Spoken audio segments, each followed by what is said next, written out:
members of the press, I want to welcome you and to say good afternoon. Today, I am doing one of the most difficult things that I've had to do in my professional career. After what has been a wonderful career that has spanned some 35 years, I am announcing my retirement at the end of this school year. I have spoken to each of my board members, who I have enormous respect for, and I will be officially submitting my intent to retire letter this evening at our Board of Education meeting. In some way, shape, or form, each of my current board members and their predecessors that were responsible for appointing me as the interim superintendent and later as the permanent superintendent have certainly served as mentors to me in this role. It's just surreal for me to be making this announcement, but my last day serving as the superintendent of the Buffalo Public School District will be at the conclusion of this school year on Monday, June 30th, 2025. My rise from a kindergarten student at School 90 on A Street to a graduate of Riverside High School in Black Rock, and as a school guidance counselor, a supervisor, a director, a principal, an assistant superintendent, an associate superintendent, interim superintendent, and now permanent superintendent, has been a journey of hard work, commitment, and nothing short of love. I have always taken every job that I have had with this district seriously, and regardless of the title, I have tried to lead with integrity, openness, inclusivity, strategy, honor, and love, always keeping the big picture, which are the children, in mind. I am so grateful for the wonderful opportunities to grow in this district and to have contributed to the education and growth of our children and mentoring countless leaders. Now, I'm sure some will wonder, why now? The board has not asked for me to submit a letter of retirement. I have a wonderful relationship with this board. But because I love what I do, if I'm honest, it would never be the right time for me to retire. I would keep pushing it out year after year. And why now? It is because I am confident, more confident than ever before, that this school district, the second largest in New York State, is in a very good place. You may remember when I was appointed as the interim superintendent, it was a time of great uncertainty. But I am pleased to report that we all, this community, all of the staff in each of my schools, our parents, our community, we all huddled together, and day by day, we began to chisel away at the challenges that we faced by placing a high premium on safety and wellness, academic achievement, early literacy, student placement and registration, notifying parents earlier for school assignments so that parents can plan and make informed decisions, teachers, professional development, being visible and transparent, engaging all of our stakeholders, including students, expanding partnerships, fiscal wellness for the district, collectively settling all 12 bargaining unit employment contracts with integrity and fairness, it is the first time that I can recall that all 12 contracts have been settled at the same time, and we have placed a priority on recruitment, hiring, and retention of the best and the brightest staff for all of our children in the Buffalo Public Schools, because that is what they deserve. I am profoundly proud of all that we have accomplished, and it is all of us. It is not about Dr. Tonja Williams Knight. It is about all of us. We have come together to wrap our arms around our children, and one of the results is that for the first time in a decade, the Buffalo Schools is seeing an increase in our student enrollments, and that is a game changer. As the superintendent leading the effort, I am extremely proud of the fact that the Buffalo Public Schools is turning a corner, and really it is in essence because of the work that we have all engaged in. No one person could do it alone. So I'm wrapping up my career as superintendent in much the same way that I started. I'm doing a tour. This time, it is a 60-school, 60-day tour where I have committed myself to visiting every single one of our schools to witness up close and personal how our school leaders are leading, how our teachers and teacher aides and assistants are teaching, how our student support teams are providing counseling and support to our children.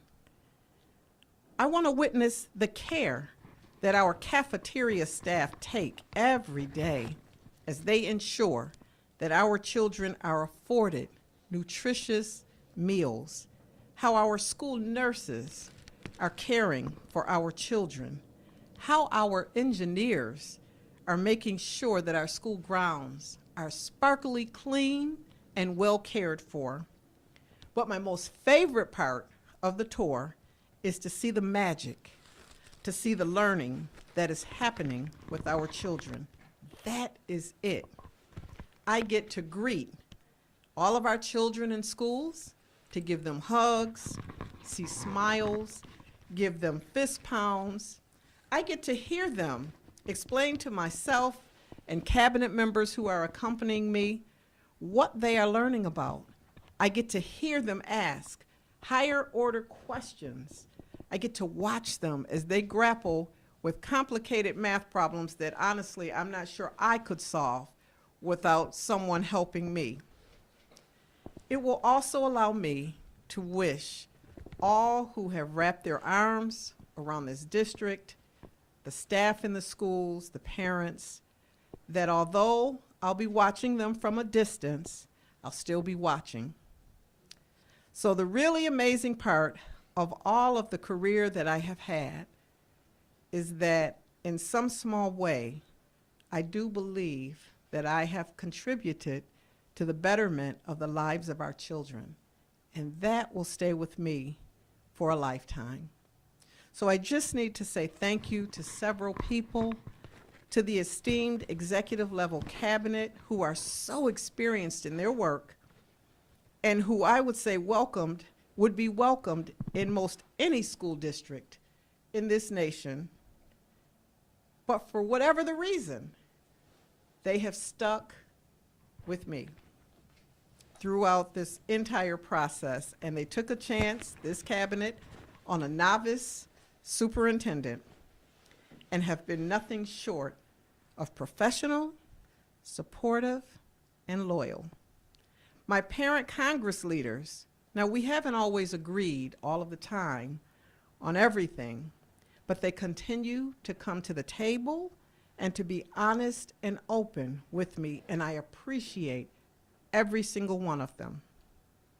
To my general parents and caregivers, and to our community-based partners, to the current and the previous mayor and the City of Buffalo team, to the county executive and county partners, to the Western New York delegation, which is led by Majority Leader Crystal Peoples-Stokes, and to our United States Congressman, Tim Kennedy, and just to the city of Buffalo in general.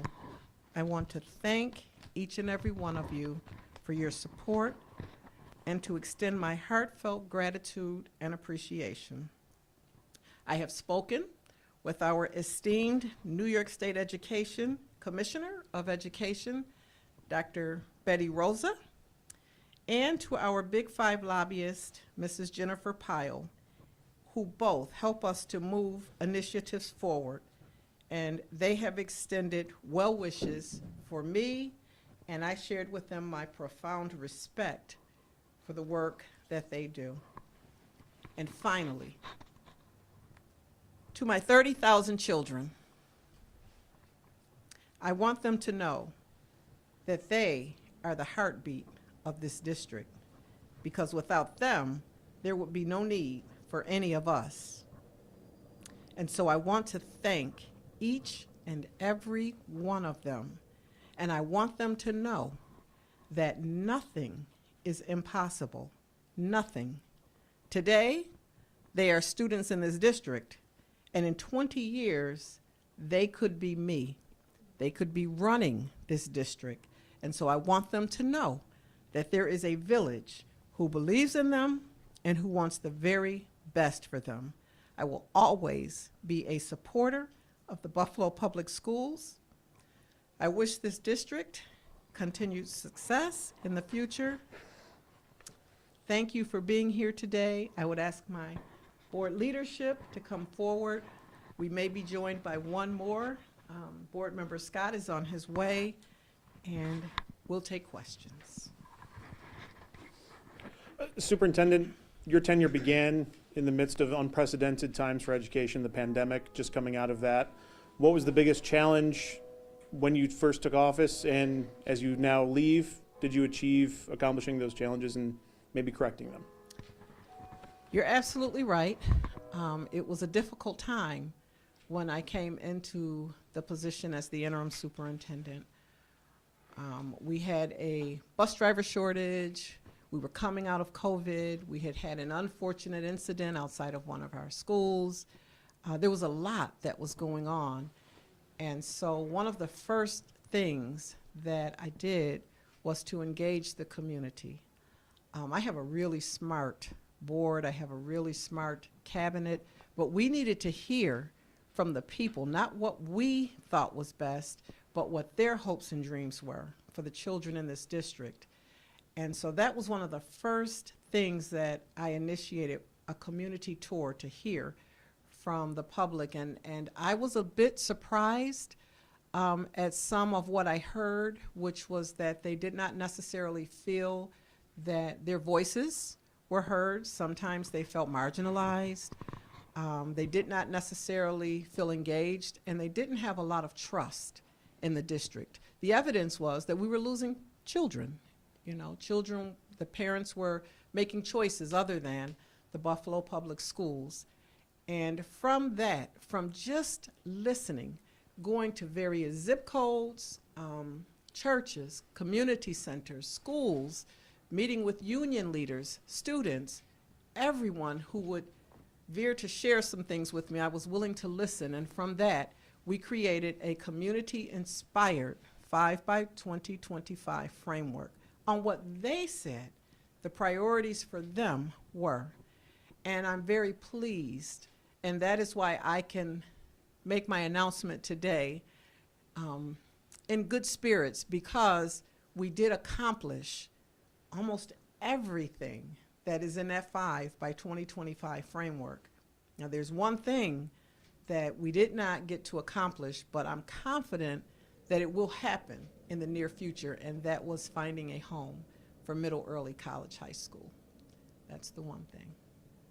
When you think about the challenges facing the district and the students, we hear about math scores, we hear about English scores, we hear about attendance. Do you think you've set the district on a path forward to help those issues be solved? I absolutely do. And, you know, even though we faced, like schools across the nation, the ending of the ARP ESSER funds last year, and so all school districts were facing huge deficits. Buffalo Public Schools was no different. But what we did do was to prioritize what the board has shared as goals for the superintendent, and that is reading, mathematics, mental health wellness. And so we did not cut positions like school counselors and school psychologists and social workers. We want our children well. We did not cut school security officers because safety has to be first. We did not cut attendance teachers because we want our children in school. So we're continuing to work on those things, but we've prioritized those areas. Something you highlighted in your speech and was highlighted when you took the position was the fact that you were born and bred here through BPS. How did that help you in your role, and do you maybe see your successor already in the system?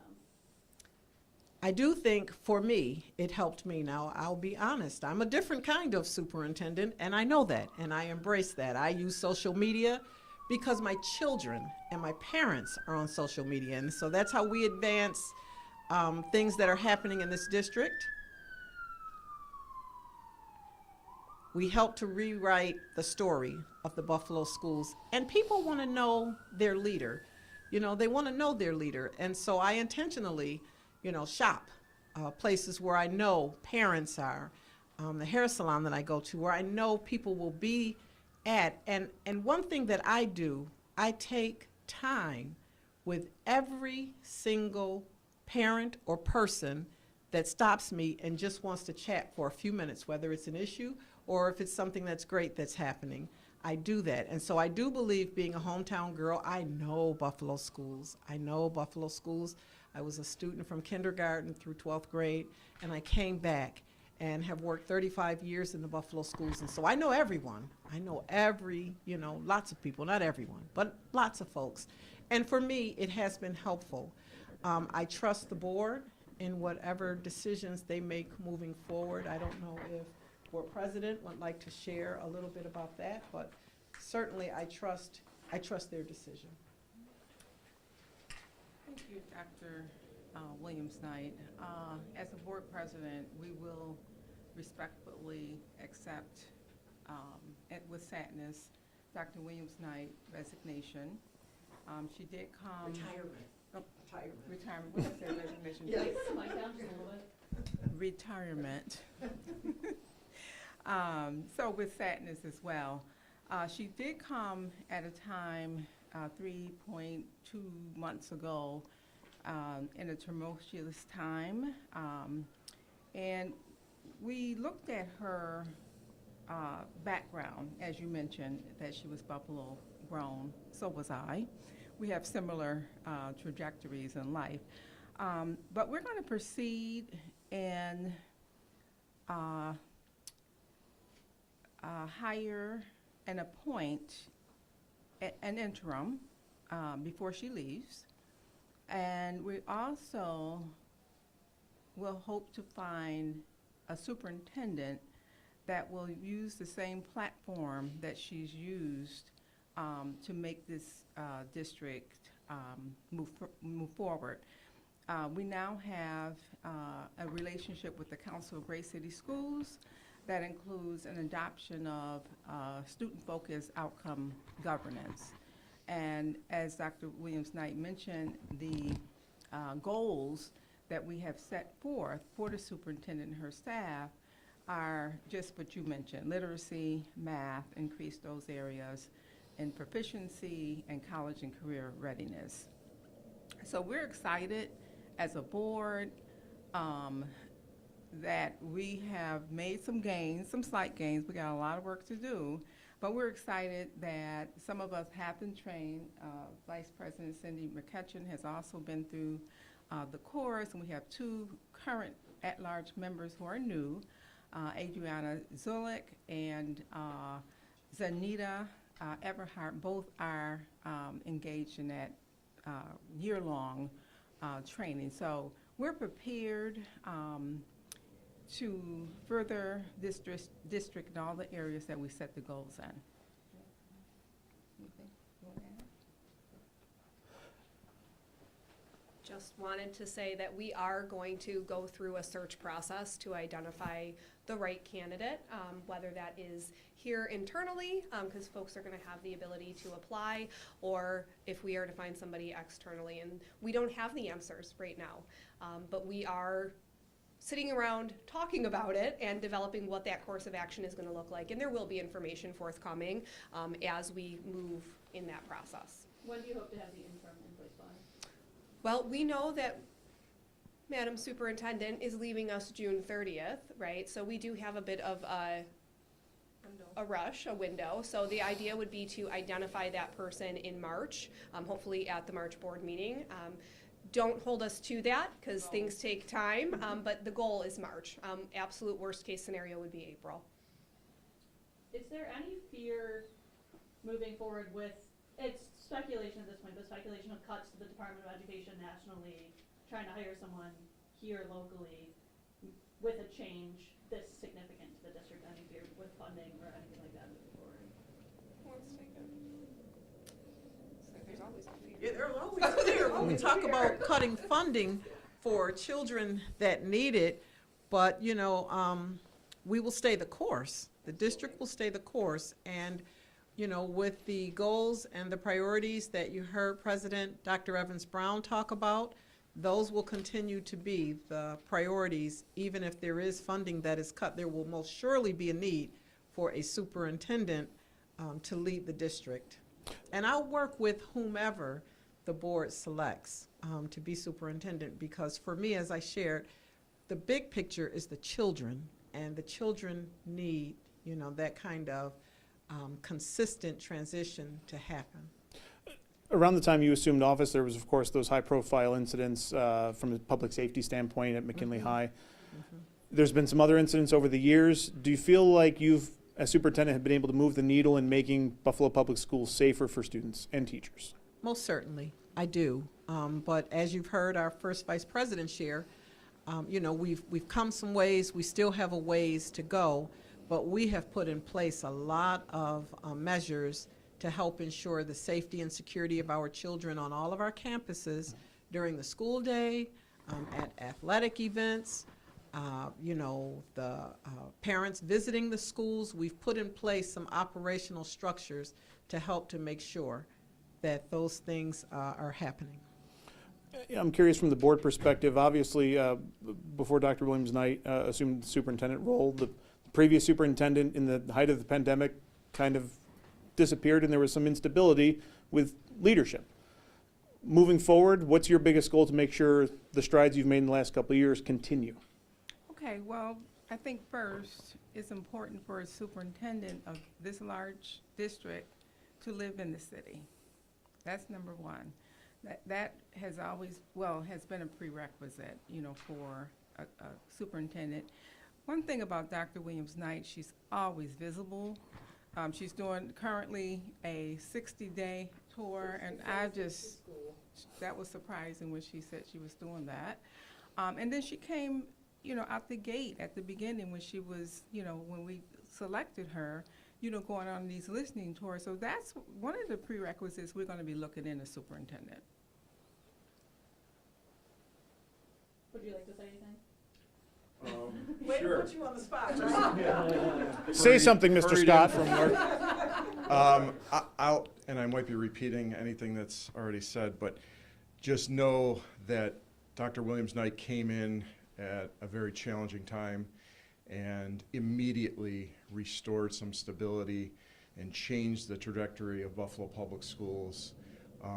And I just heard the president mentioning that her accessibility to staff, to parents, to community, to students, being out there in our schools, being responsive to their needs and concerns has been felt from day one and all the way up until today, where she has faced challenges and crises and tragedies head on with grace and thoughtfulness. And people really, really feel that, recognize it. And as a Buffalo Public Schools parent with two boys that attend Buffalo Public Schools, I have been so proud to have my boys in Buffalo Public Schools under the leadership of Dr. Williams Knight. And I hope that we can continue the great progress that we have made under her leadership over the past 3+ years. Does it feel more satisfactory, I guess, to be in this position than where you were 3 years ago with the superintendent change? Absolutely. For me, yes, and I think That's a great question. it absolutely does, and I think for the confidence that the public has in our district and what we're doing, and also I think for our process moving forward, it makes it's going to be a challenge, and there's going to be critics, but I think there's more comfort in engaging in this process, and people seeing the progress that maybe are thinking about wanting to put their hat in the ring and be a leader here in Buffalo Public Schools. Just one more question, sorry. Dr. Williams Knight, based on our records, your contract went through 2026. Is there a reason why not just carrying out the end of your contract? Yeah, you know, as I shared earlier, for me, it would never be a good time. And, you know, I'm a hard worker. I'm a work grabber. And so I believe I would continuously prove myself to the board and to the community, because that is just who I am. I grew up with parents that had blue-collar roots, and they taught me early on that, you know, you do your best at whatever it is you do. And so, you know, I go 100% with anything that I do, but I do have 2 daughters. I do have a grandson who is awesome. I do have a new husband. I am very blessed that I have both of my parents. I have both of my in-law parents. And it's time for me to have a little more flexibility in my life and to spend a little more time with them, because, you know, I've given a lot of time to the Buffalo Public Schools, and they've all shared me willingly with all of my 30,000 children and my 7,000 staff and with everyone. But it really is just, we're in a good place right now, I believe. As you think back to what you accomplished as superintendent, and I'm sure there's still things on the table that you might not have gotten finished. If so, what do you want to try to finish here in the last few months, and what's that goal specifically? We have goals. We do have goals. We have literacy goals. For our 3rd graders, I want all of our children to experience growth in literacy. That's extremely important. Mathematics, I want to see that growth continue. We're looking at regionalization and working with component and suburban school districts to see how we can work together for the benefit of, you know, the Buffalo Public Schools as well as them. We've got blue ribbon graduation requirements that are coming up. I want our children to have a chance. That's what I want. I want our children to have a chance. I want all of our classrooms to be filled with highly certified teachers who are excited to be a part of the Buffalo Public Schools, and we're on our way. We're on our way. You've heard Board Member Scott, First Vice President Scott, say that, you know, people want to join the Buffalo Public Schools now, and I don't know if that was always the case, but I certainly know now that they do. We get an abundance of applicants when we put out job bulletins now, and when I came into the position, that wasn't happening. What are you going to do on July 1st? Well, that's a question I did not anticipate. Always the tough questions You know what? with Channel I'll 2. What probably can I come say? back here and just, I don't know. You know, I've worked my entire life from the time I was 14, and I worked in Mayor Griffin's Mayor Summer Youth program, and all through college. I worked to help my parents pay for my education, and I have not, since I was 13, not worked. So it will be strange. Hopefully my husband will still like me. I won't, you know, annoy my children too much. But I think for a moment I'm just going to relax. Just relax. I hear Martha's Vineyard's wonderful for that, but that's... Oh, Martha, okay, all right, maybe. Who knows? What's the last school you're going to go to the 60th day? You know what? I'm just trying to get through each day. So we'll get a list to you, because certainly we invite, you know, the media to come out as we're going through the schools. We would like to know in advance so we can prepare our principals. But it's amazing. I've already started the tour. I've been to 6 schools so far, and it's just amazing. It's amazing that the children know who I am. I don't know if as a child I knew who the superintendent was, but it's really magical to see what's going on in our schools. But we'll get that list to you. Yeah, thanks, everyone. Thank you, thank you.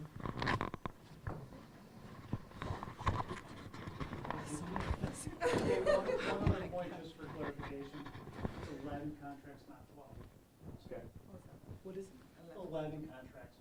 Oh, it's 11, You okay. said 12. Oh, well, it feels like 12. It happens. Well, She negotiated with the board. Yeah, right, that's the 12th, that's the 12th That's man. heavy number 12. That's the 12th man.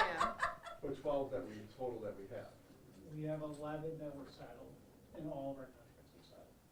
Okay. Well, I don't know why, yeah. So it's 12, all 12 are under contract, which is almost unheard of. It is unheard of. But 11 that you settled in your tenure. In her tenure. Which is something huge, because, you know, we've had some tumultuous times with settling contracts also. In the last